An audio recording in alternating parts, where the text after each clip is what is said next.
Good evening, I am doctor Ashutosh Gupta. और अमूमन ये सवाल पूछा जाता है कि क्या अल्ट्रासाउंड ज़रूरी है, and this ultrasound examination of the fetus is really warranted. So the answer to this question is it is essential, right, you getting my point? तो ये बहुत ही इंपॉर्टेंट हो जाता है पहला। दूसरा ये है कि जो ऑपरेटर है वो उसको ये पता भी तो होना चाहिए कि उसको देखना क्या है, राइट। तो आज ये केस दिखाता हूँ, इसमें होता है शॉर्ट अम्बिलिकल कॉर्ड। तो जो गर्भनाल होती है, जो अम्बिलिकल कॉर्ड होती है, वो अमूमन 50 सेंटीमीटर के आसपास होती है, और जब भी 35 सेंटीमीटर से अगर नीचे होती है तो उसको शॉर्ट अम्बिलिकल कॉर्ड बोलते हैं, ठीक है। So we really cannot measure the length of the umbilical cord, ठीक है, but then there has to be some sort of a parameter by which we can gauge the length of the umbilical cord, right? So we divide this uterus into a cross, right, into a cross, and then we divide this uterus into 4 quadrants, okay. So there are 2 quadrants which is in the lower part, and then 2 quadrants which are there in the upper part. So meaning thereby that we can have a right lower, left lower, right upper and left upper quadrant. और umbilical cord अगर गर्दन के आसपास है और 2 quadrant में अगर आपको मिल रही है तो इसका मतलब length of the umbilical cord is good.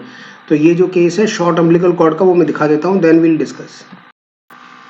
So now we are examining this baby, and then we are, as I've told you, we have divided the uterus into a cross, right? So what we are seeing is an upper quadrant.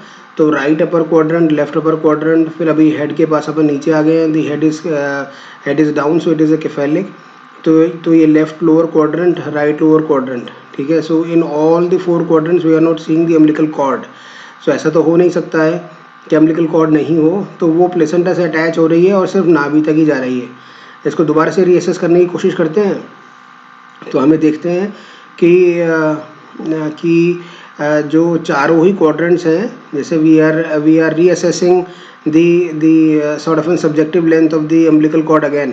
तो ये देखने की कोशिश करी तो एक ही quadrant खाली है, ऊपर वाला क्वाड्रेंट गए तो वो भी खाली है, right. So we are not seeing the umbilical cord there, ठीक है। ये हेड के चारों तरफ भी नहीं है, so we don't have any nuchal cord, meaning thereby loop around the neck भी नहीं है, right. So what we are dealing with a short umbilical cord, right. And pictorially ये इस तरह से दिखाई देती है कि this could be a short umbilical cord, right.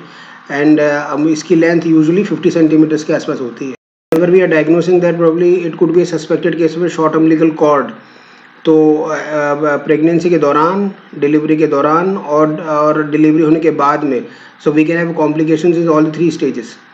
पहला IUGR या ग्रोथ रेस्ट्रिक्शन हो सकती है बेबी को, एबनॉर्मल फीटल पोजीशन हो सकती है, पानी जो है वो भी कम हो सकता है।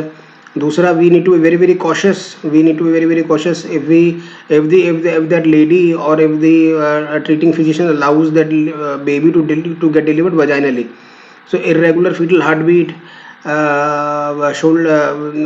we can have a delayed sort of a second stage of labor, जिसमें वो बेबी को नीचे आना होता है, वो भी नहीं आता है।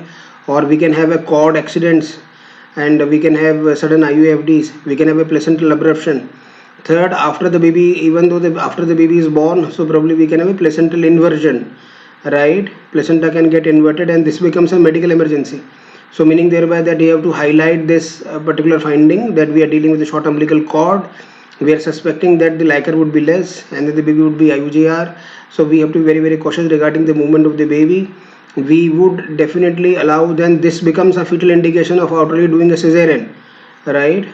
And we will not we would be very cautious if we allow her to deliver vaginally, right? And then probably it becomes a outright